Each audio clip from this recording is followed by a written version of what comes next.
Hey guys, I'm back for another episode of Ask DeFranco's Gym. Got an interesting question today, so I'm going to get right to it.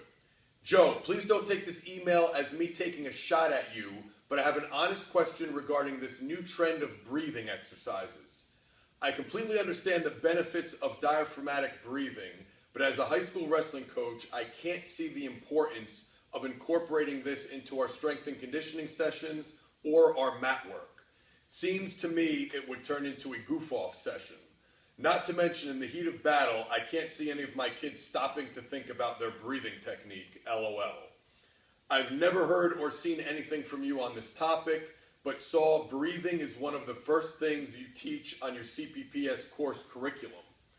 Wasting valuable time teaching my kids how to breathe clearly can't be part of your training economy, or am I missing something? Mike from Minnesota. Mike, that's actually a great question. As with regards to breathing, it actually is very important. Whenever you do something in excess of 20,000 times a day, we take over 20,000 breaths a day on average. So obviously it's super important.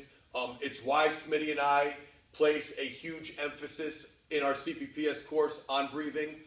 The entire first half of day one is all on breathing, and it's one of the most popular sections of the curriculum. I mean, once you learn the proper techniques and you learn more about it, you see how it really could help you it could help alleviate pain, a ton of pain actually. We've seen that work and happen firsthand. It can improve your mobility, it improves your posture, it could improve your endurance. There's just so many benefits of learning how to breathe properly and control your breath. Reducing stress. I could go on, but we'll save that for another day, another topic, or I highly recommend come to our CPPS course. But I wanted to focus on the part of your question where you say, not to mention in the heat of battle, I can't see any of my kids stopping to think about their breathing technique. This is where you and I are very similar, because it wasn't long ago I would look at things like breathing and say the same thing. When the hell am I going to think about that in a football game? When I'm in the fourth quarter, in the heat of battle, I'm not going to be stopping and thinking about my breathing. So why would I work on it? It's a waste of time. But that brings me to what I wanted to focus on today, and that is the 4 stages of learning a new skill. And why we do anything, why we practice anything, is to eventually get to the point where we are unconsciously competent at that specific skill. We want everything to become like driving a car or riding a bike eventually becomes. You don't really have to think about it. When I get up and I come to work in the morning, I drive to the gym, my truck pretty much automatically drives here. I'm not thinking about putting the key in the ignition and which pedal is the brake and which is the gas like I did when I was 16 or 17 years old.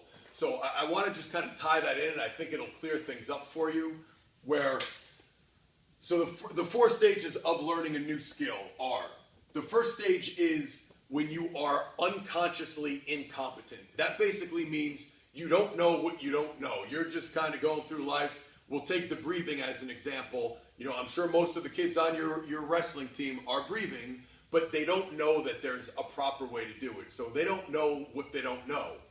Then stage 2 would be, you make them aware of the fact that there is a better way to breathe and a better way to control your breath. And now they're conscious of it, so we call it conscious incompetent, or they're consciously incompetent. Now they know there's a better way, but they're still not doing it properly. And again, this is where you would come in, and phase 3 is consciously competent. That's where you could reserve some time in practice. We do it, or I recommend doing it in the warm-up, where they're consciously thinking about all the proper ways to take a diaphragmatic breath and all the cues that you're going to give them on proper breathing. When they're thinking about it and they're really focusing on it, they could do it properly, but they really need to think about it. And you're right, at that point, they still probably won't do it right on the athletic field or on the wrestling mat. But you need to go through stage 3. You need to practice it while they're consciously thinking about it to eventually and hopefully get to the point where they are unconsciously competent. All right, and that's the goal for everybody, to get on the field, get on the mat, and now you're automatically doing it. And I can tell you, because this whole breathing thing is something that's newer to me too. I've only really thought about it and really tried to make a change in my own life and with myself about 2 years ago. And I'm finally starting to see that I'm starting to do it automatically when I'm sitting down, if I'm standing in line at the bank, or other times where I know I wouldn't be thinking about it or I wouldn't be doing it properly. It's starting to come naturally to me. So it definitely takes time. Nobody's going to argue that. But I always like to think of training as a slow cooker, a long-term process. So maybe you teach this in high school, and some of the kids may not master it during their time with you, but if they go on to wrestle in college and they're in a big match, if they get this stuff down, it can be instrumental in helping them, whether it's make the wrestling team, win a national championship, whatever it may be. In a big match, they're able to control their breath, and they really mastered that diaphragmatic breathing, so maybe they outlast their opponent on the mat and win a big match that they maybe wouldn't have won before you coaching this. So it is not a waste of time if you do it. I totally understand you thinking it might become a goof-off session and how much time can you spend. Listen, I'm not asking you or telling you to spend all day spending an hour just on breathing and wrestling practice. Although I do feel it could have its benefits, I also realize the logistics of working with 20 or 30 or 50 high school kids, how many ever you have. But a good way to start incorporating it is in the warm-up. Give them 1 or 2 cues, have them work on that. Do it for a couple minutes each day. Those days, those minutes start to add up. Tell them to do it as homework, while they're laying down, recovery after a workout, while they're watching TV. You could just start slowly incorporating it. And like I said, over the course of weeks, months, years, it builds up, and you might actually change some of their lives once they become unconsciously competent at it. Later on in life, you might have kids that would have suffered from low back pain and neck pain and poor posture, but since you made them aware of it at an early age, you help them later on in life. So hopefully that answers your question. That is the 4 stages of learning a new skill. Anytime somebody says to you, when the hell am I ever going to do this on the field?